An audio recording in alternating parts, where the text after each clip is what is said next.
forma más intermitente. Es un placer podernos asomar y sobre todo ahora que me estáis diciendo que se graba, pues poder tener la posibilidad de volver más adelante.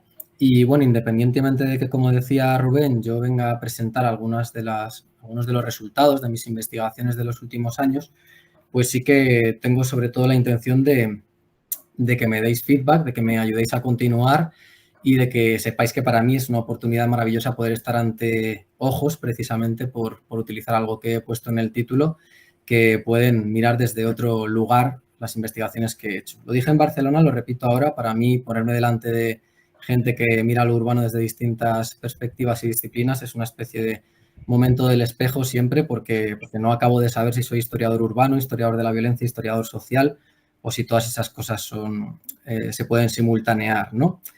Bueno, en cualquier caso, por ir comenzando, Rubén ya lo ha dicho, yo a lo que he dedicado buena parte de mis investigaciones en los últimos años es a tratar de entender, a tratar de documentar y a tratar de explicar cómo los porteros y porteras de Madrid participaron en prácticas informativas y en prácticas acusatorias, fundamentalmente en la guerra y en la posguerra, en la ciudad de Madrid, como decía. Como seguramente conocéis, se dio un contexto de violencia intracomunitaria o bueno, intravecinal, podríamos decir, y lo que ya conocíamos era que los porteros tuvieron algún papel destacado en la implementación de esta violencia y lo que yo definitivamente acabo de establecer, yo creo, a través de la tesis doctoral, es que funcionaron como moduladores de la violencia, me gusta decir, ¿no? Podían acelerarla, podían dispararla, podían cortocircuitarla también, pero también podían ser víctimas y también estaban sometidos a una tremenda coacción. A mí lo que me ha preocupado es ver cómo las particularidades de la profesión tenían relación con cómo, de hecho, participaron en esta violencia, ¿no? Cuáles fueron las características de esta participación. Entonces, pues bueno, aquí tenéis una imagen evocadora, yo creo, en la que se ve a un portero o se ve el perfil de un portero hablando con un guardia civil. Al fondo se ve también un agente de seguridad. En primer plano, la nuca de una persona con sombrero que no me atrevo a decir si es un periodista o un agente de vigilancia, de policía secreta. Y más a la izquierda, la que nunca sabremos si era la portera o una de las vecinas. Todo esto en un ambiente tumultuoso, se podría decir, en el que el vecindario está participando de este intercambio. Bueno, una de las cosas que yo creo que dejaré para que hablemos después es que quizás está en el debe de mi investigación que yo trabajo mucho con metodología cualitativa y con estudios de caso. Creo que a futuro tendré que hacer más trabajo estadístico, más trabajo con fuentes seriables y ahí creo que me podéis echar una mano quienes participáis en estas reuniones y en este grupo. Esta excusa tiene un petita es porque voy a empezar precisamente con un caso, ¿no? Aquí tenemos a un portero y os he puesto a mano derecha en la pantalla para que la veáis el tipo de declaración que tuvieron que rellenar en la posguerra porteros e inquilinos de todos los inmuebles de Madrid en los que hubiese habido algún incidente durante la guerra. Para resumirlo mucho, los porteros tenían que rellenar un impreso en el que hablar de los incidentes, de su propia trayectoria, de su sindicación, de su comportamiento en la guerra y los inquilinos algo parecido, pero además tenían que validar el cuestionario de los porteros, una especie de doble juego en el que se buscaba la información, pero también verificar si los porteros tenían alguna responsabilidad o no. Simplemente os he traído este formulario, este cuestionario, para que veáis lo que tenéis aquí a mano izquierda. Me imagino que el puntero se ve, ¿no? Que es parte de la información que este portero, Esteban Luis Bermejo, del número 8 de Santa Clara, pues dio, ¿no? La información que proporcionó en este caso al juzgado militar correspondiente de su distrito por orden del auditor de guerra. Son órdenes que se dieron nada más ocupar Madrid. Bueno, él habla de que durante la guerra se llevaron a cabo varios registros en el cuarto de uno de los vecinos por policías del distrito y, bueno, que en ese cuarto luego había habitado otro policía y se sospechaba que ese policía se había llevado objetos y por eso durante la propia guerra habían dado conocimiento a la comisaría de distrito y a la Junta de Fincas Incautadas. Entonces, en esta declaración tengo de un solo golpe la posibilidad de explicar cómo en ambos periodos, ¿no? En la guerra y en la posguerra, este portero participa de prácticas informativas que, si en un momento determinado son incriminatorias, pues yo las considero prácticas acusatorias. Quizá lo interesante, y aquí voy a girar un poco mi intervención hacia donde quiero que vaya hoy, es que este portero para mí no era conocido por esta declaración, ni para el vecindario de Madrid era conocido por esta declaración, sino que el portero ya había tenido una intervención en un asunto que podemos considerar de prácticas informativas un tiempo antes, ¿no? Os voy a contar la historia. La calle de Santa Clara, que para quien conozca Madrid está muy cerca del Palacio Real, es una calle estrechita en la que en el año 1932, en febrero, pues se cometió uno de los muchos atracos que se cometieron en Madrid en aquellos años. Una serie de personas accedieron al inmueble, fingieron ser agentes de vigilancia, entraron en una casa, se llevaron 35.000 pesetas. Cuando uno de los vecinos se intentó oponer, le pegaron un tiro, salieron haciendo ruido, se metieron en un taxi mientras este portero, se escondía como podía en la escalera. Aquí tenéis un recorte de prensa de este suceso y de nuevo la foto de Esteban Luis Bermejo. Lo interesante del caso, aparte de que hubo varias personas implicadas en el atraco que serían luego famosas, como el anarquista Felipe Sandoval, lo interesante, como digo, del caso para mi investigación es que este portero se escondió como pudo, se retiró del paso, pero consiguió salir a tiempo para apuntar la matrícula del taxi. Y gracias a eso el caso se pudo resolver. Se pudo dar con los atracadores, fueron detenidos, procesados, enviados a prisión. Bueno, para mí es un ejemplo de cómo este tipo de prácticas se estaban dando ya antes de la guerra y quizá más revelador todavía cómo la policía reaccionó a este atraco en una de sus publicaciones de prensa corporativa, ¿no? En la Policía Española. Aquí tenemos otro fragmento acompañado por una fotografía del lugar donde se cometió el atraco, en el que un policía que escribe un artículo habla de la responsabilidad del portero, también habla de choferes en ese artículo, pero en este caso sobre todo de la responsabilidad del portero en este atraco, ¿no? Y dice varias cosas que son reveladoras para la investigación y para lo que yo quiero contar aquí hoy, ¿no? Él dice que en teoría, esto es 1932, los porteros tienen que ser celosos vigilantes de los vecinos de la casa, auxiliares de la policía, esto era norma desde hacía muchos años, era texto legal, pero que en la práctica no solían cumplir ninguna de estas importantes misiones, que no se les hallaba responsables o que no tenían ningún tipo de sanción cuando había robos o, como en este caso, atracos, y que a menudo cuando se les preguntaba tampoco daban las mejores de las respuestas, ni en términos de calidad, ni en términos quizá de hasta qué punto se sentían cómodos hablando con la policía.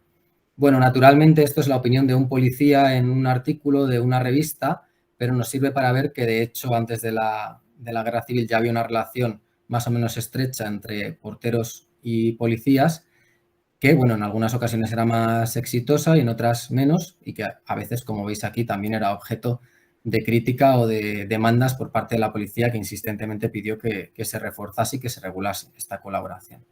Lo vamos a ver más adelante. Bueno, evidentemente la primera imagen que os he puesto era también una pequeña trampa, porque era también de 1935 de otro atraco, ¿no? Es una imagen que he utilizado mucho, es el portero de Palos de Moguer al que le están preguntando después del atraco al furgón del Ayuntamiento de Madrid, en el que murió un empleado municipal y se robó 1,5 millones de pesetas, si no recuerdo mal. Le están preguntando por los atracadores que habían dejado el coche a la puerta de su casa. Bueno, ¿para qué os he traído aquí hoy? Quien se haya saltado la siesta para oír hablar de la guerra y la posguerra ha cometido un error, porque lo que me interesaba era compartir con vosotros y vosotras todo lo que son los precedentes de estas prácticas acusatorias o informativas que hay en la guerra. Mi objetivo más concreto en esta presentación de hoy sería ver cómo las particularidades de esta profesión en materia de vigilancia, de conocimiento local, acaban derivando o acaban solapándose con una colaboración con aparatos policiales y judiciales antes de la guerra. Pero si abrimos un poco más el campo de debate, a mí me interesaría que esta idea de investigar las ciudades desde las porterías pudiésemos llevarlas a el potencial que tiene este colectivo profesional para salir de este tema que a mí me interesa, ¿no? Puede ser un lugar desde el que mirar la ciudad en materias que nos interesan a muchas y muchos de los que estamos aquí, como la propiedad de los inmuebles, la seguridad, cuestiones demográficas o sociodemográficas, los procesos de urbanización, diferenciales además entre distintas ciudades, las relaciones vecinales o comunitarias. A veces dudo de si poner comunitarias cuando hablamos de espacios vecinales en este tipo de ciudades, pero eso lo podemos hablar luego. Y bueno, pues la idea de este título era hablar de cómo podemos pensar en las porterías como lugares, ventanas desde las que mirar distintos temas, pero a la vez cómo los propios contemporáneos también investigaban los entornos residenciales desde las porterías, ¿no? Y ahí es donde volveremos a la policía y a los entornos judiciales también. Como os digo, la primera, la propuesta es más para que la hablemos a futuro, no tanto porque la vaya a abordar hoy. Luego, otra cuestión que me preocupa, y retomando lo que decía Rubén al principio, de si hago historia social o desde abajo, es que toda esta idea de mirar a través de puede conducirnos también, tiene el peligro de conducirnos a no mirar nunca no mirar nunca a los porteros, las porteras, o no concederles densidad histórica a estas figuras, a esta profesión, o ningunear y relegar a un tercer plano su agencia y sus experiencias. Esto es fácil cuando además se trabaja con documentación judicial, por ejemplo, ¿no? Que tiene las particularidades y las mediaciones que conocemos. Bueno, repartiendo responsabilidades y méritos, esta perspectiva de mirar a la guerra desde antes no es exclusiva de mi persona, de mi investigación. Yo tengo que, y reconozco con mucho gusto, que en el grupo que antes era Historia Madrid de la Edad Contemporánea, ahora Espacio, Cultura y Sociedad, y sus aledaños, si queremos, ya había personas que habían estudiado porteros, porteras. Mi queridísimo amigo Alejandro Pérez Olivares seguramente es quien lo ha hecho de una forma más monográfica, sobre todo para la posguerra, pero bueno, el propio Rubén, Jorge Marco, Guzmaro Gómez también habían tenido investigación al respecto. Quizá más que esto, a mí lo que me ha influido es que en mis años formativos en la Complutense, como decía Rubén, pues tuve la oportunidad de aproximarme a la historia de las ciudades, a la historia de Madrid, a la historia urbana, y eso siempre creo que ha marcado mi pensamiento y mi hacer investigador, aunque me haya referido a épocas como la guerra, la posguerra. Siempre he intentado ver las continuidades y las rupturas en clave y en materia urbana. Como Rubén, como él mismo ha dicho, no me dio clase, digamos que sus maneras de enseñarme fueron más desestructuradas y deslocalizadas. Entonces, recuerdo muy bien una vez que en un ascensor me dijo, es que a veces parece que el franquismo vino en una nave espacial. Me acuerdo con palabras textuales. Y bueno, es el tipo de axioma que he conservado desde entonces y que me ha preocupado siempre, ¿no? Por supuesto, como decía Rubén también, el grupo de estudios sobre historia de la prisión y las instituciones punitivas es un espacio inmejorable para intentar ver modos de control, prácticas, actores de control en un tiempo largo, ¿no? Porque allí donde hay policía, donde hay prisión, donde hay este tipo de dinámicas, es muy difícil poner límites cronológicos demasiado estrictos, y esto me ha ayudado. Y luego siempre me gusta citar también un trabajo, el de María Tomás, La fe y la furia, fue traducido por mí al castellano. Yo creo que probablemente el trabajo más influyente para que yo me decidiese a hacer una historia de la profesión más de largo recorrido, o que yo viese que, a pesar de haber un fondo muy interesante para la posguerra, no era suficiente para entender a la profesión, para entender el comportamiento de la profesión en la posguerra, ni siquiera para entender cómo el franquismo utilizó de una forma clara la profesión, ¿no? Y bueno, es un libro muy recomendable sobre la violencia anticlerical en un tiempo más largo del que pueda aparecer ahí, porque en el título veis que es 31-36. En cualquier caso, apuesta por volver la vista atrás para entender todo el sustrato cultural que acaba por explicar las prácticas y los repertorios posteriores. Creo que he visto conectado también a Chris Elam. En Barcelona también cité su trabajo y es otro de los que han resultado muy influyentes desde que yo estudié la carrera para mi manera de mirar todas estas cuestiones.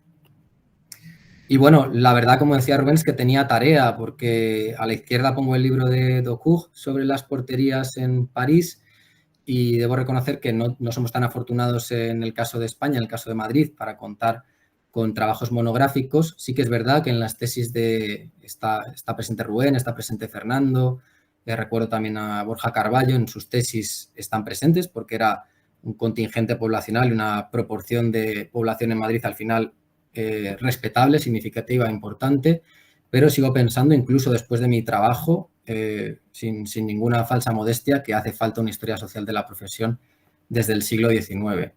Lo que sí tenemos algo más a nivel internacional también, e incluso en el caso de Barcelona, son trabajos de antropología, ¿no? Como el que coordinó Joan Bestart, muy recomendable, que a mí me han ayudado mucho a entender no solo la profesión, sino el lugar que ocupa la profesión, si queréis más en clave de geografía o de geografía cultural, incluso, visto que está Ángela también conectada, ¿no?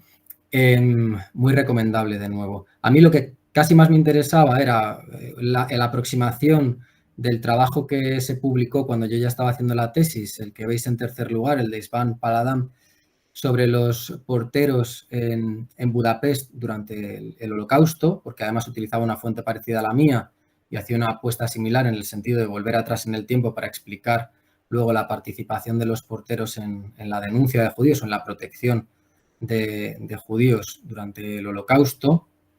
Y en cualquier caso, en el caso de España, no era una perspectiva que estuviese abordada. Así que, bueno, en ese sentido sí que pienso que es una aportación. Por último, y hace poco estuvimos también con ellos, os pongo ahí el texto de reciente publicación de Diego Palacios y de Sergio Vaquero para referir que inevitablemente mi trabajo también se tiene que enmarcar en el estudio de la policía o del control urbano y de los actores implicados en el control urbano. Lo he dicho a veces un poco de broma, cada vez lo digo más en serio, usando el término de los estudios postcoloniales.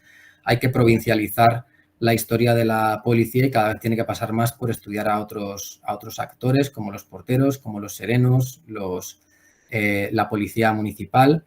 Y en ese sentido, pues creo que hay mucha tarea por hacer, como hay mucha tarea por hacer también en el estudio de la policía, digamos que sin necesidad de pormenorizar más. El estudio de la policía en España todavía va a la zaga si lo comparamos con otros lugares de Europa o de América Latina.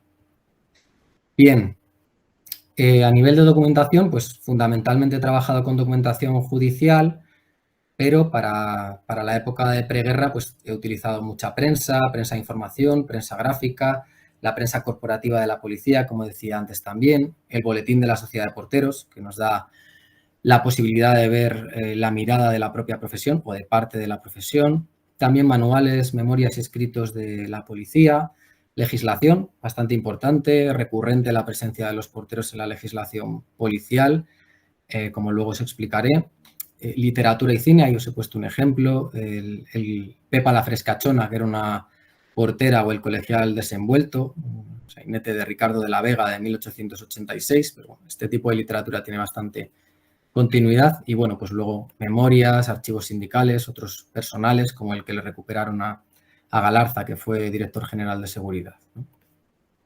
Bueno, al margen de esta introducción que os he hecho, pues os quiero hablar brevemente de en el apartado que he llamado Puertas al Mar, de las características de la profesión en estos años, en el apartado que he llamado El secreto de sus ojos, de las particularidades de esta profesión y por qué reúne cualidades que le hacen idónea para el desempeño de tareas de vigilancia o de información, por qué también la policía y la judicatura o los aparatos judiciales se interesan por la colaboración de esta profesión. Y en ese cuarto apartado, pues os hablaré un poco de la evidencia que existe de cómo efectivamente los porteros y las porteras colaboraban ya antes de la guerra, de mejor o de peor gana, sometidos a coacción, obligados por la legislación, obligados por los contratos, pero participaban en definitiva de este tipo de prácticas. Bien, pues vamos ya a esta idea de cómo en muchas viviendas, muchísimas viviendas de Madrid, en la cronología que yo investigo, que sobre todo desde la Restauración hasta la Guerra Civil, se empleó a porteros y a porteras para poner de alguna forma puertas a este mar tumultuoso de un universo urbano en continuo crecimiento, cada vez más difícil de dominar, ¿no? Sobre todo desde el punto de vista policial, si queremos verlo así. Bueno, algunas ideas clave. Los porteros y las porteras son empleados por los propietarios, en principio.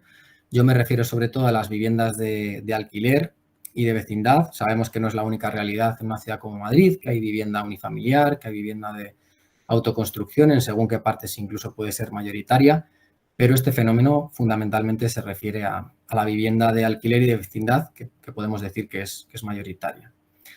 Se da en un contexto de urbanización, sabéis las cifras a grandes rasgos, algo más de 500.000 en 1900, casi 1 millón a las puertas de la guerra, en el que además era habitual que las puertas de las casas, de los inmuebles, de los edificios estuviesen abiertas. Como dijo Maura en 1908, antes de promulgar una ley al respecto, eso era un peligro evidente si no había un portero para vigilar esos lugares, ¿no?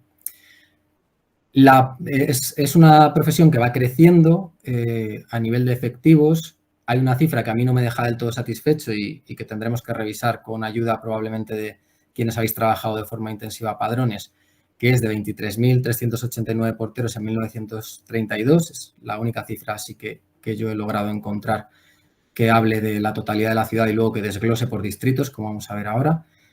Y bueno, pues al margen de que luego veremos las tareas que desempeñaban, los porteros y porteras podían estar en lugares concebidos como porterías o en espacios habilitados a tal efecto. Desde una silla en un chiscón hasta en la misma puerta, hasta lugares en los que casi ni se veía la entrada del edificio. Generalmente vivían en la propia finca, es una diferencia importante respecto a las labores de seguridad que podemos ver ahora en muchos lugares, aunque sigan existiendo las de portero en la ciudad de Madrid, por ejemplo, en algunos lugares.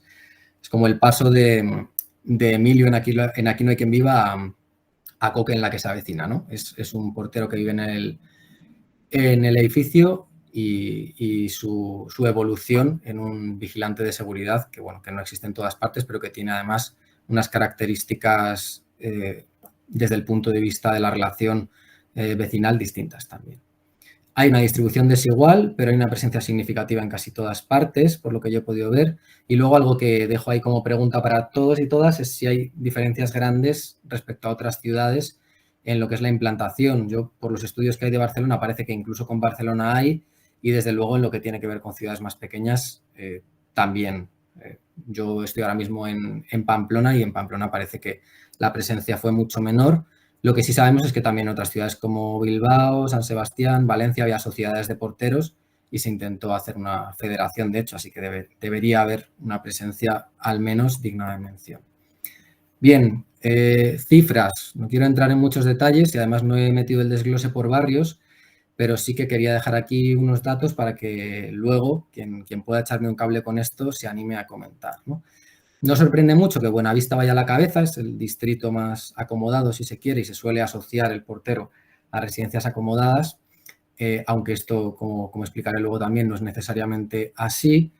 Lo que tampoco sorprende es que los distritos más céntricos y que estaban, si queréis, encerrados en sí mismos, que no participaban del crecimiento de la ciudad que iba añadiendo territorios a esos distritos, sean los que menos población de porteros tienen, pues como centro, como hospicio, hospital.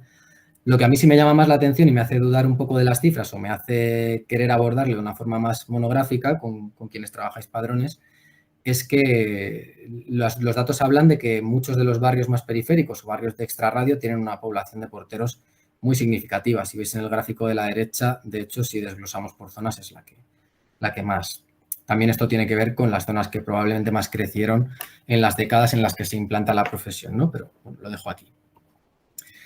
Bien, hablábamos hace no mucho también con Rubén si podría haber habido portera en su casa de lavapiés. Bueno, aquí os pongo un ejemplo de un edificio construido en Almagro, justo si saltases la tapia desde el Madrid Viejo y empezases la zona del ensanche, justo en la glorieta además. Una planta de un edificio que es concebido sin portería todavía en 1900, ¿no? Eso no quiere decir que no pudiese haber portera o portero, probablemente se tuvo que apostar donde buenamente pudo o se habilitó algún espacio. Si vamos avanzando y si vamos viendo planos de edificios posteriores, pues llegaríamos a otros como este de Castellana 51, que me perdonen las arquitectas y arquitectos presentes porque he recortado el plano, que sé que es un poco sacrilegio, pero era para que vieseis un poco más el detalle de que este es un inmueble de Castellana 51, además un estudio de caso que hice y que seguí durante toda la tesis de preguerra, guerra, posguerra. Y en este caso vemos que precisamente aquí al lado de la entrada sí que hay un espacio concebido como portería y enfrente además el teléfono, que fue objeto también de bastante controversia, que los teléfonos estuviesen cerca de las porterías y los porteros cotilleaban, etcétera.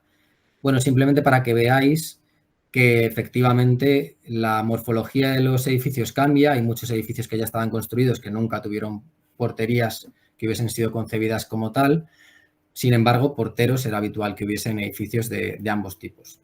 Otra curiosidad es que este edificio, precisamente, la vivienda del portero la tenía en el semisótano, en estas ventanitas que salen aquí a la derecha, y a pesar de que era una vivienda relativamente digna para lo que solían tener los porteros, pues también compartía la vivienda con la caldera, ¿no? Que era algo de lo que se quejaban mucho los porteros.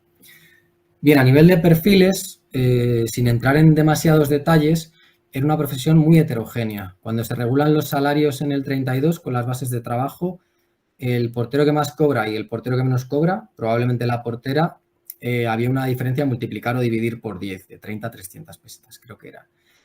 Había incluso clasismo dentro de la profesión, como decía la propia sociedad de porteros de la UGT, y luego había diferencias entre lo que se conocía como porterías de hombre y de mujer. Ahí pongo a la derecha una cita en la que en realidad un propio portero de la sociedad dice que es difícil establecer dónde empieza una y acaba otra. Pero si lo viésemos como un continuo, diríamos que las porterías exclusivamente de mujer suelen ser las de peor remuneración en zonas más modestas, y las porterías de hombres suelen ser en zonas más acomodadas, hombres vestidos de librea, generalmente con auxiliares también. Entre medias hay muchas situaciones y lo que suele pasar es que hay una labor colaborativa de toda la familia, como digo, incluso de auxiliares. Existe el pluriempleo, es bastante habitual el pluriempleo. Y bueno, esto nos habla de una diversidad de situaciones sobresaliente, diría, que también se podría estudiar con más detalle con fuentes como los padrones, ¿no? Aquí tenéis a la izquierda una fotografía de una portera, muy habitual, portera con el pelo recogido. Generalmente cuando hacen representaciones, esto es una fotografía, pero cuando hay representaciones a veces también las pintan como mujeres voluminosas. No hay mucho respeto por el colectivo y mucho menos por la parte femenina del colectivo. Y esta es una portera que está delante de una puerta que han precintado en Cuatro Caminos, en Hernani, ejemplo de portera de extrarradio, podría ser, que han precintado porque han encontrado unos explosivos pertenecientes a extremistas, como narró Mundo Gráfico en esa publicación. Y a la derecha un cartel de propaganda de la guerra en el que un portero señala así a Pablo Iglesias como "This is the man", en el aniversario de su muerte, y como veis, pues un ejemplo de portero de librea. Tampoco os sorprenderá saber que la sociedad de porteros la integraban hombres y mujeres, pero los puestos de mando generalmente, las directivas, las ocuparon hombres, y sobre todo hombres de zonas acomodadas de la ciudad, de las partes nobles de Chamberí, de Buenavista, etc. Bien, algunas de las ocupaciones principales, y voy a ir un poco rápido para no abrumaros. Flora Muñoz, que es quien se encargó de hacer la tarea de historiar la profesión en el libro de Joan Bestard, del que os he hablado antes, lo resume en labores de mantenimiento, que incluye limpieza también, labores de vigilancia y labores de mediación entre propietarios e inquilinos, pero también entre autoridades e inquilinos. Ahí tenemos un listado de cosas que yo he ido recogiendo, ¿no?, con los años de investigación. Pues visitas, atender a la gente que viene, indicar dónde viven las personas, apertura y cierre de puertas, un asunto bastante conflictivo también, iluminar, cobrar alquileres, entregar órdenes de desahucio a quien no paga, cuidar y mostrar los pisos en alquiler, atender o utilizar los teléfonos, operar las calefacciones también, también los ascensores, y vigilar a los vecinos en nombre del propietario o de la propia autoridad. No solo dentro del inmueble, también tenían responsabilidades de limpieza en las inmediaciones y formal o informalmente de control de ese espacio urbano que estaba adyacente, y además algunas tareas delegadas de la autoridad municipal, precisamente para el reparto de padrones, una de ellas, habría otras. Labores auxiliares de policía, infrapoliciales, a mí me gusta decir, aunque estoy peleándome con el término, a ver cuál es el mejor. Luego hablaremos de esto. Y luego otras, como podían ser recados o favores a vecinos, a veces mediando una propina o habitualmente mediando una propina. Bueno, el otro día Rubén lanzaba una pregunta al aire de ¿para quién trabaja la policía? ¿Para quién trabajan los porteros también? Trabajan para los propietarios, teóricamente, pero toda la población de Madrid se beneficia, aunque muchas veces la percepción sea la contraria de su presencia. Trabajan, evidentemente, para los vecinos del lugar en el que viven, trabajan para el municipio, que les ordena cosas a veces, trabajan para el Estado, porque trabajan para la policía y serán auxiliares oficialmente de la policía, e incluso trabajan para empresas como la de teléfonos, ¿no?, para la que realizan algunas tareas.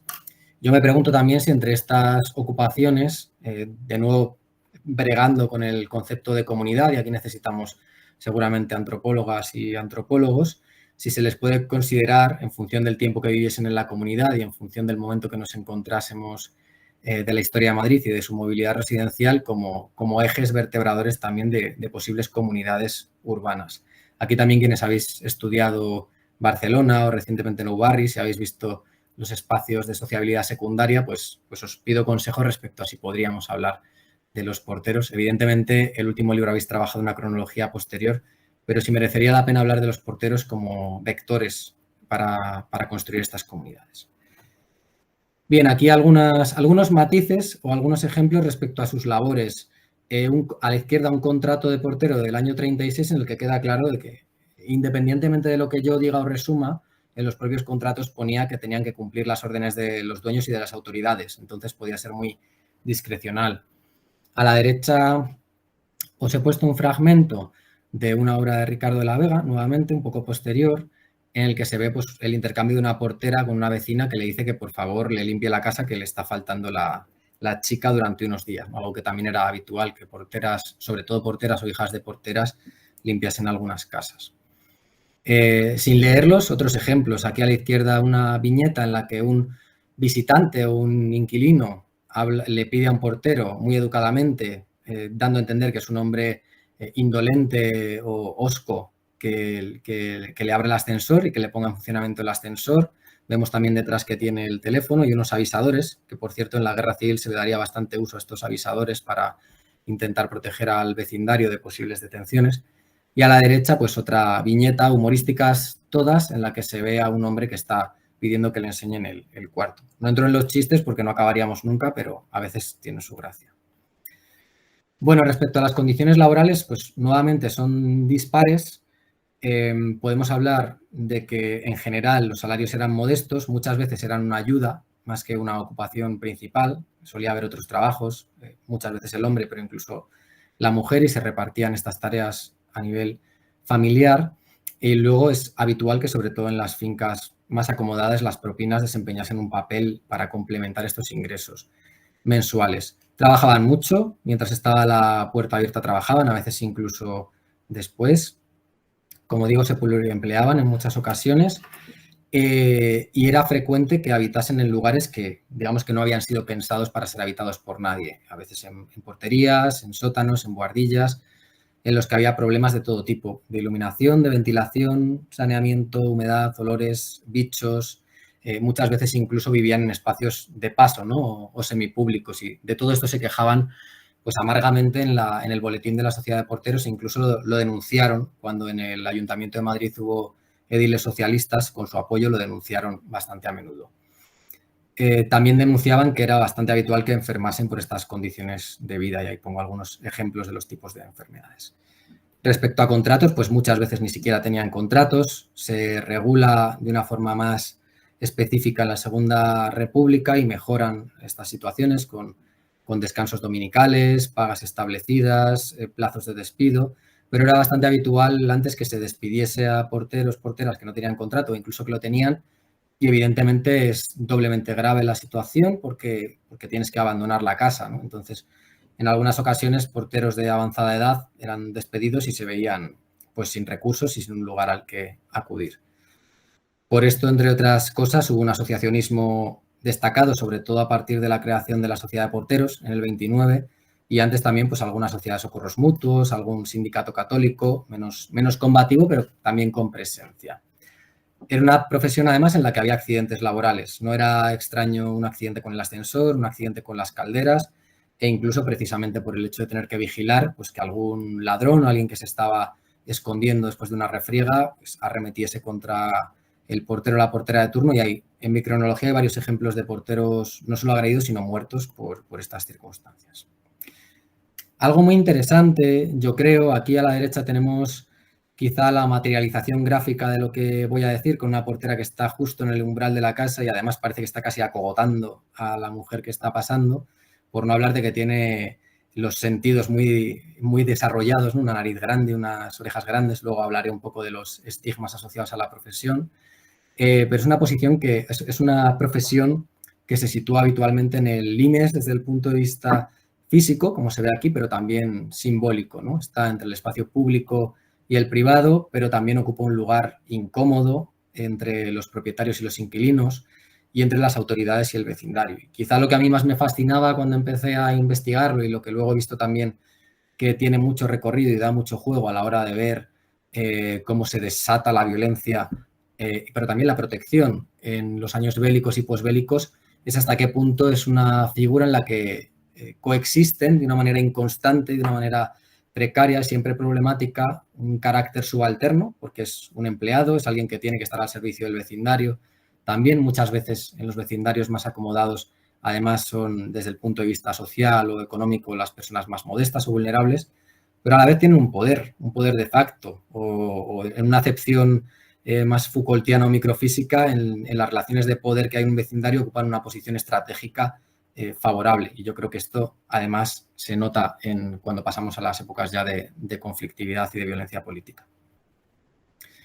Bueno, quizá por esto también hay un amplio abanico de prejuicios que afectan al oficio.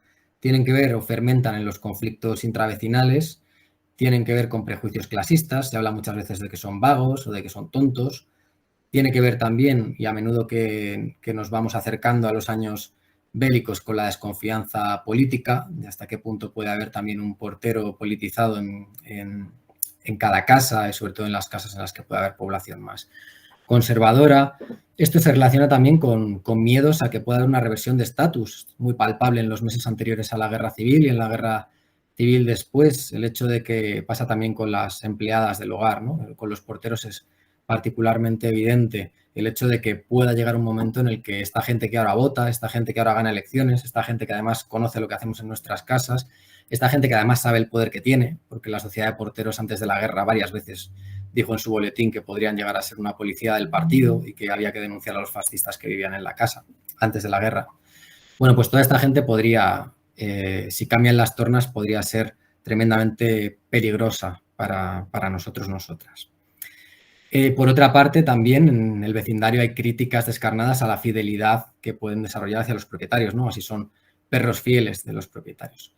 Pero lo que se lleva la palma generalmente es el tema de la indiscreción, hasta qué punto pueden ser deslenguados, hasta qué punto pueden compartir todo el conocimiento que tienen, hasta qué punto de hecho lo hacen en sus corrillos, con otras porteras, digo porteras porque sobre todo se ceba con las mujeres este tipo de prejuicio, con los choferes. Es un prejuicio en cualquier caso que es transversal, que aparece en todos los extractos sociales y es un prejuicio que se retroalimenta precisamente con el conocimiento que tienen, que van desarrollando y con el hecho de que la legislación, la policía, los aparatos judiciales siguen acudiendo a ellos, ¿no?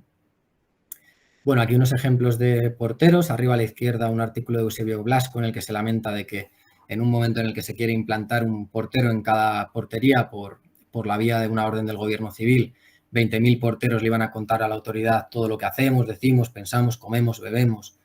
Y tenemos abajo a la izquierda un artículo de la Sociedad de Porteros en el que precisamente hablan en tono jocoso, sarcástico, de que después de las elecciones del 36 los señoritos están asustados porque las chicas y los porteros han votado a las izquierdas. Y a la derecha un ejemplo, en este caso de 1912, el primero era del 98, el segundo era del 36, ya de poco antes de la guerra, y el tercero es de 1912, de un artículo en el que se habla del portero como un ser subhumano y fundamentalmente vago e incapaz. Bien, vamos entonces a la parte en la que describo hasta qué punto la profesión permite un conocimiento del entorno y permite llevar a cabo labores parapoliciales, si se quiere, o infrapoliciales que luego la policía y los jueces van a aprovechar. Os recomiendo mucho esta serie. De hecho, El secreto de sus ojos es una película en la que participaba también Guillermo Francella, pero recomiendo esta serie en la que Francella es un portero protagonista que se resume en el lema que lleva a la cabeza el cartel, con Eliseo no se jode, que es un portero que conoce a todos sus vecinos y que precisamente puede hacer uso de este conocimiento, ¿no? Bueno, ¿por qué conocen los porteros a sus vecinos y qué cualidades tienen para participar en labores de orden y de vigilancia? Para empezar, como os decía, los propietarios y el propio Estado les delegan esa capacidad por vía contractual o por legislación, y esto es relevante. Por otro, los porteros, en los lugares en los que existen, operan como lo que a mí me gusta llamar como válvulas en los ecosistemas residenciales. Las puertas están abiertas, pero tú en general no pasas si el portero que está ahí no te permite pasar, o en el caso de que pases, el portero puede detenerte incluso y puede dar aviso a la policía. Como hablábamos hace no mucho también con Rubén, hay un solapamiento entre la profesión y los cuerpos de seguridad, un solapamiento que está por investigar a nivel cuantitativo, pero hay muchos agentes de seguridad que son, y muchos municipales que son porteros también. Y bueno, por otra parte, pues el hecho de que estén en estos lugares y con estas funciones, pues tiende, o la idea es que evite usos no consentidos de las zonas comunes, que pueda disuadir, que pueda ayudar a abortar incidentes, que pueda resultar en la detención de los infractores. En el peor de los casos, el portero puede salir escopeteado a llamar a la policía, como pasa en muchos casos, o incluso puede identificar a las personas que han participado en esas actividades pues ilegales. Por supuesto, esto funciona en ambas direcciones, no solo el portero mirando para afuera, también el portero mirando para adentro. Si hay un comportamiento anómalo dentro, el portero puede registrarlo y puede comentarlo. Lo más habitual es que se haya muerto alguien que hace muchos días que no sale y el portero avisa, pero también a veces avisan de que ven alguna actividad sospechosa.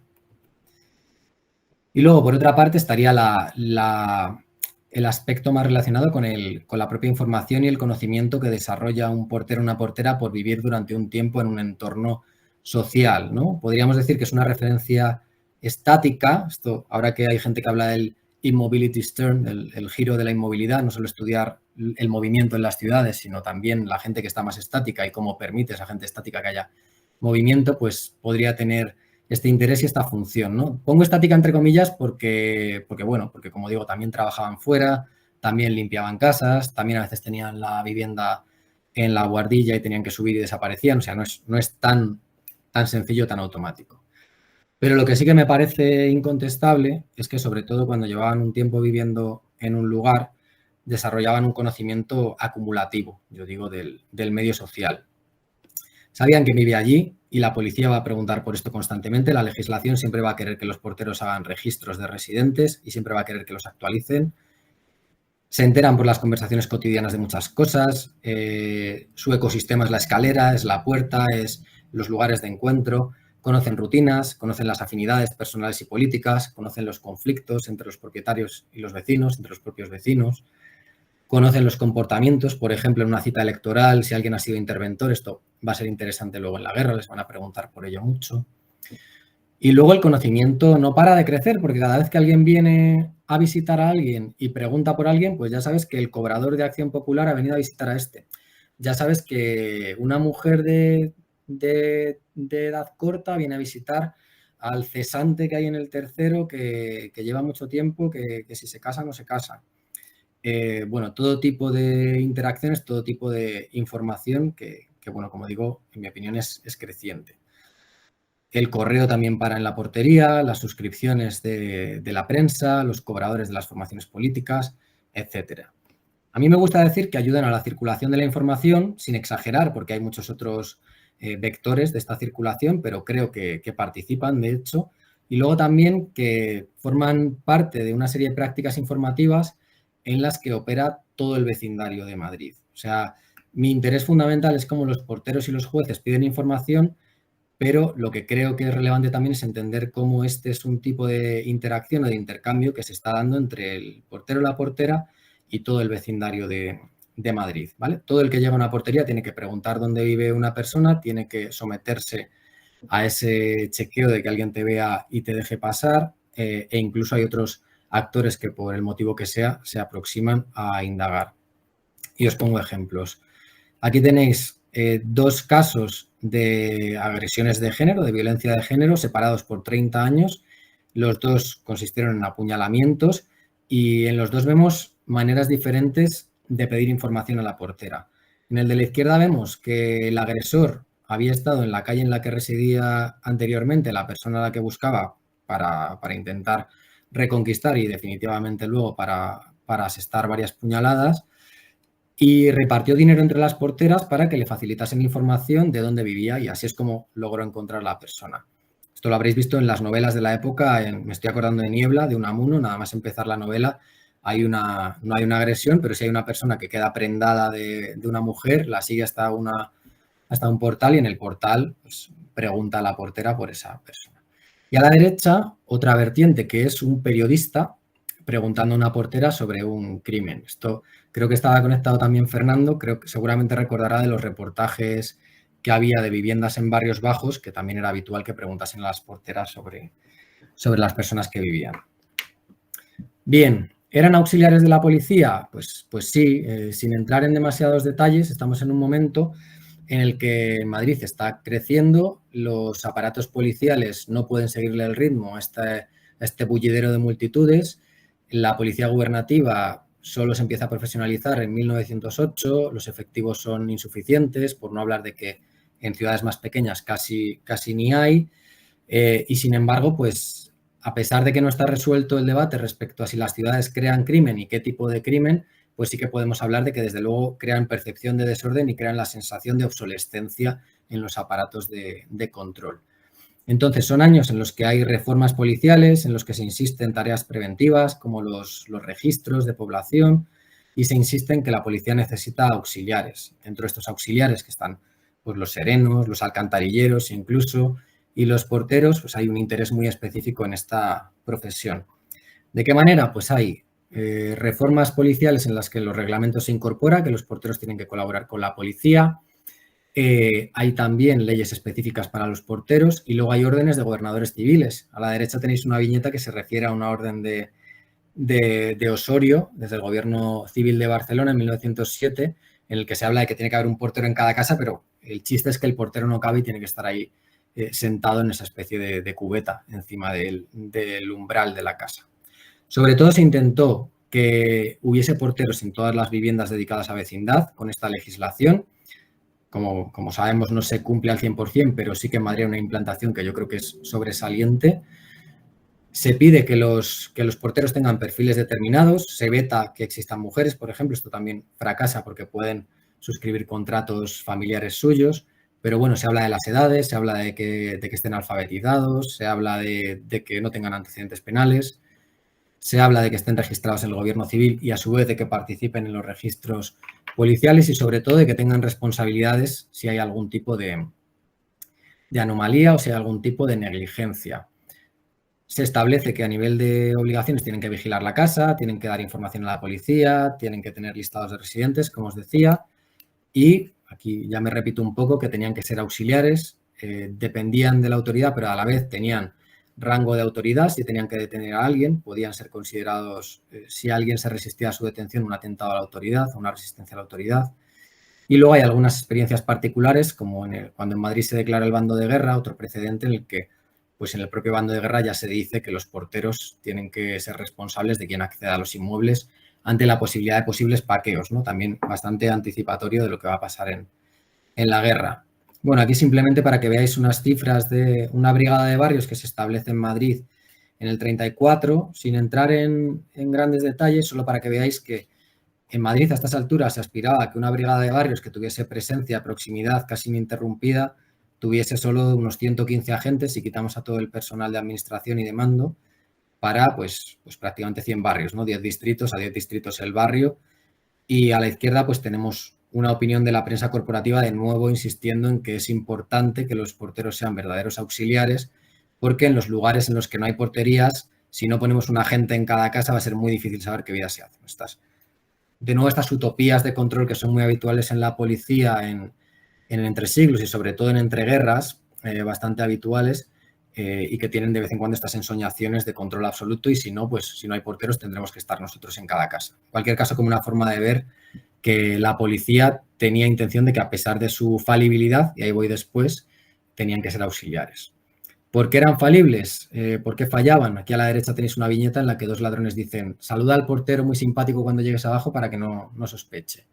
Bueno, pues porque no en todas las casas había porteros, porque hubo resistencias a la legislación, a veces de la Cámara de Propiedad, porque a veces los porteros y las porteras no podían estar en la puerta todo el tiempo, porque a veces desde las porterías no se veía del todo las zonas comunes, porque había contravenciones que no eran visibles, la gente se metía por un butrón, la gente se metía por el techo, la gente hacía el truquito del trapero, que explica un policía y el portero salía, la gente se colaba. Los porteros y las porteras muchas veces no tenían formación alguna para vigilar y para proteger.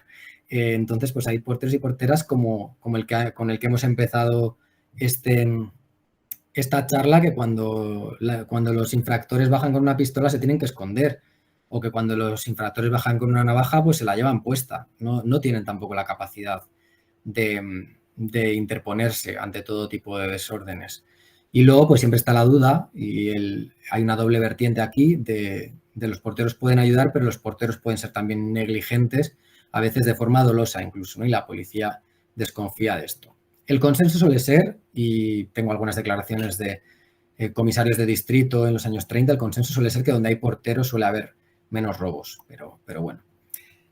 Luego es una cuestión que tiene presencia a nivel internacional, ¿no? Os he puesto solo 2 ejemplos. A la izquierda el famoso libro de Picato, no sé si está Pablo, no he visto si se ha conectado, que estuvo de estancia con él hace poco, en el que se habla de que en Ciudad de México tuvieron un papel similar al que yo describo. Y luego a la derecha una peli maravillosa con Marcelo Mastroianni en estado de gracia y Sofía Loren arrebatadora, en la que precisamente en el contexto es del 77 de Scola, pero en el contexto de la visita de Hitler a Roma, pues en el Palazzo Federici, un edificio maravilloso de Roma, que es muy protagonista además en la película El edificio, pues Sofía Loren y Mastroianni se quedan para tener una especie de idilio mientras la portera los vigila, que se ve ahí en segundo plano. Solo para enseñar cómo puede pasar en democracias y en dictaduras, ¿no? O en estados liberales y en situaciones de dictadura. Y podríamos hablar del caso de Francia, del caso de Rusia, de otros casos en los que está documentado y más o menos estudiado. Bueno, para terminar, aquí tenemos el fichero de la DGS, una foto de Santos Lluvero. Y para terminar os quería contar pues, de todo esto, de todo este magma o de todo este sustrato cultural, social que yo os hablo de las porterías, de las posibilidades, del potencial de las porterías, de los deseos de la policía, qué queda de todo esto en la documentación fundamentalmente judicial, pero también en algunas otras documentaciones de tipo auxiliar. Y bueno, lo que encontramos es que hay una colaboración cotidiana en prácticas informativas con los aparatos judiciales y policiales. No me extiendo en esto porque quería terminar a la hora y me quedan 10 minutos y ya he explicado algunas cosas. Pero sí que me parece importante hablar de que el tipo de información que proporcionan, digamos que tiene 3 posibilidades o que se manifiesta de 3 formas diferentes. A veces por la experiencia, por el conocimiento directo de lo que pasa en el inmueble, lo que han vivido los porteros y las porteras o lo que han conocido. A veces por la deducción o por el conocimiento indirecto y otras veces por la rumorología. Y no perdamos de vista y no restemos importancia hasta qué punto los aparatos policiales y judiciales de estos años, desde la institucionalización de los estados liberales y, digamos, la asunción de los aparatos judiciales por estos estados, no perdamos de vista o no menospreciemos hasta qué punto también se normativizan algunas formas de sanción popular a través de este tipo de mecanismos de las testificales, los informes, la participación de la población en todos estos aparatos. Bien, lo primero que tengo que decir respecto a cómo se ve que actúan en la documentación judicial es que muchas veces denuncian incidentes ellos y sobre todo robos. Habría muchos ejemplos. Muchas veces, como decía antes, dan la voz de alarma, salen pitando, intentan localizar a la persona cuyo piso está siendo robado, por ejemplo, intentan ir a la comisaría más cercana o ver al agente de seguridad más cercano. Y en algunas ocasiones también detienen, sobre todo los que simultanean estas tareas con su puesto en algún cuerpo policial. Aquí os he puesto un ejemplo. Bueno, a la derecha os he puesto un pequeño fragmento, una declaración de un sumario del año 31 en el que se ve que en una casa en la que no hay portera, pues es más fácil robar, ¿no? Como esa interpretación también de la declaración de una vecina en el caso de un robo. Pero como os decía, un ejemplo de una detención en Cuatro Caminos, nuevamente, en el año 34, un momento en el que hay enfrentamientos entre comunistas y fascistas, pues bueno, hay un fascista que después de participar en el asesinato, en el homicidio de un líder comunista de Madrid, se va a esconder a un portal y el portero pues lo detiene, cierra la puerta, le dice manos arriba, finge que tiene un arma, consigue que su hermano vaya a avisar a los agentes de seguridad, es detenido y además el portero explica que precisamente una semana antes lo habían agredido también en una reyerta parecida. Viene aquí un caso de una denuncia de una portera, que no entro en detalles, pero la denuncia de un robo de una portera. El contacto con el universo judicial, aquí a la derecha tenemos al portero de Calvo Sotelo, que en lo poquito que duró el sumario por el asesinato de Calvo Sotelo, una de las primeras cosas que se hizo fue tomar declaración al portero, que se le vio, que fue quien vio cómo detenían a Calvo Sotelo, ¿no? Por cierto, un portero que luego fue asesinado en la Guerra Civil, que no fueron pocos los porteros conservadores que fueron asesinados en la Guerra Civil. Y bueno, pues con los jueces o en el universo judicial, sobre todo se ve que los jueces se pueden personar en los inmuebles y en las inspecciones oculares, en las primeras indagaciones, preguntan a los porteros. Lo más habitual es que también en las testificales pregunten a los porteros, eso por ley de enjuiciamiento criminal es bastante común, tienen que citar a los testigos y tienen que citar a quienes sospechen que poseen datos. Entonces, digamos que la suposición muchas veces es que los porteros algo sabrán y los citan, aunque solo sea por información contextual. Y luego pues los vemos en declaraciones, en vistas orales, en declaraciones de preexistencia. Cuando ha habido un robo van a decir, sí, efectivamente, ese vecino tenía antes la chaqueta que dice que le han robado. En careos y bueno, en otras diligencias. A veces incluso dicen dónde vive un vecino que ya se ha ido o a veces reparten ellos las citaciones judiciales. Como quiero terminar rápido, paso un poco de puntillas sobre el contacto con los cuerpos policiales, esta primera vertiente del contacto, esta primera forma que he tenido yo de documentar el contacto, que es como en los consultores y en los manuales con los que se oposita o se forma la policía, los porteros están presentes también. Muchas veces como informantes, primer punto de contacto, se explica también la normativa que justificaba que se contactase con los porteros. Y además, pues lo que vemos es que hay atestados ficticios o informes, declaraciones en los que participan los porteros. Es una manera de representar y de plasmar, de concretar que eso se está dando y también de transmitírselo a las siguientes generaciones de policías, ¿no? Y aquí un par de ejemplos, que a la derecha tenéis un atestado ficticio en el que se pregunta a la portera para hacer un informe por el suceso y por la conducta de la víctima. Esto es habitual, no solo se pregunta por el incidente o por el suceso de autos, sino también por las conductas, los vicios, las compañías de quienes están implicados. Y a la izquierda, pues identifica a los porteros como en uno de los manuales del año 10, el anterior era del 20, como una de las personas que solían informar. Bien, por ir terminando, con los cuerpos policiales suelen contactar sobre todo, suelen tener este intercambio con el Cuerpo de Investigación y Vigilancia, que es de la Policía Gubernativa, la Policía Secreta, la encargada de hacer indagaciones, la que hace labores de policía judicial, a veces también con la Policía Urbana, cuando se le pide a las delegaciones de distrito, a las juntas de distrito, a las tenencias de alcaldía, perdona, que no me salía, información. Y vemos que este tipo de encuentros pues, son indagaciones prejudiciales. A veces se está investigando un caso y se va al portero de turno a intentar obtener información. Muchas veces cuando se va a resolver un caso, al primero que te encuentras es al portero, con lo cual al primero que preguntas, aparte por la información que pueda tener. Se los lleva a comisaría a declarar. Se los incluye como testigos en registros. Esto también era muy habitual en la guerra después. Y luego, a mí la práctica que prácticamente más me interesa por el recorrido que además tiene luego en guerra y posguerra son los informes, como el ejemplo que os ponía antes de un atestado ficticio, ¿no? Informes sobre procesados, sucesos, circunstancias. De nuevo, está avalado por la Ley de Enjuiciamiento Criminal del 82. De nuevo, tiene importancia para la resolución de los casos judiciales, cómo la policía ya ha podido indagar respecto al comportamiento, respecto a las circunstancias. Se puede tener en cuenta para los veredictos, aunque a veces ni siquiera especifiquen las fuentes de manera deliberada, y esto en los propios consultores se explica como una estrategia.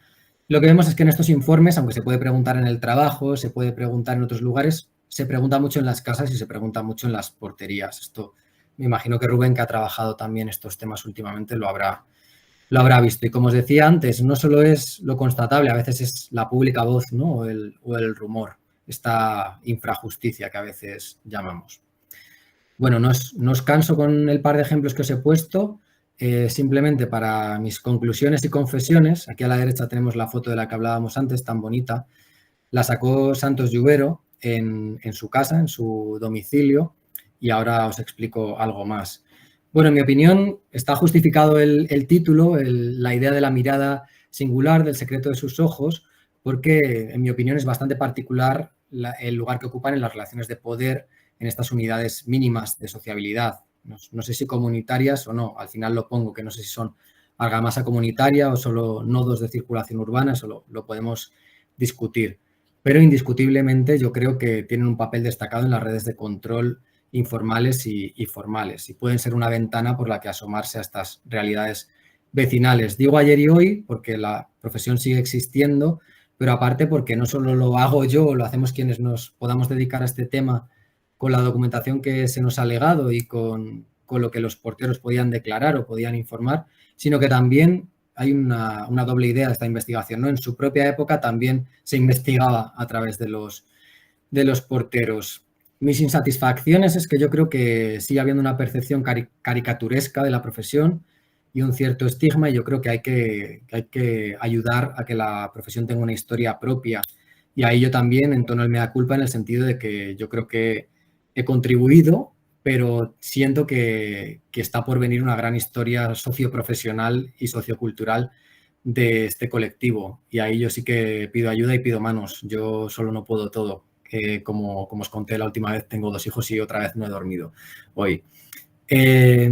Cronologías pendientes, pues esta foto es del 48, la que os he puesto aquí. Yo creo que hay que trascender la posguerra y creo también que hay que darle más protagonismo, más densidad y más especificidad a los cambios que hay entre el siglo XIX y la guerra, a los cambios que hay entre el crimen de Fuencarral, ¿no? que es algo de lo que yo podría haber hablado aquí hoy, y el atraco de 1935 del que se ha hablado. Eso yo confieso que no lo he hilado tan fino, ni en mi tesis ni en esta presentación hoy, por supuesto. Así que bueno, simplemente para cerrar con el mismo portero con el que hemos empezado, el de Palos de Moguer, mi idea es que cada vez veamos más difuminados a los guardias civiles como aquí y más enfocados a los porteros. Espero que haya contribuido la presentación. Sobre todo espero que me echéis una mano y que no tengáis ningún reparo en hacer críticas, observaciones, porque para eso he venido a las 4 de la tarde de aquí. Gracias.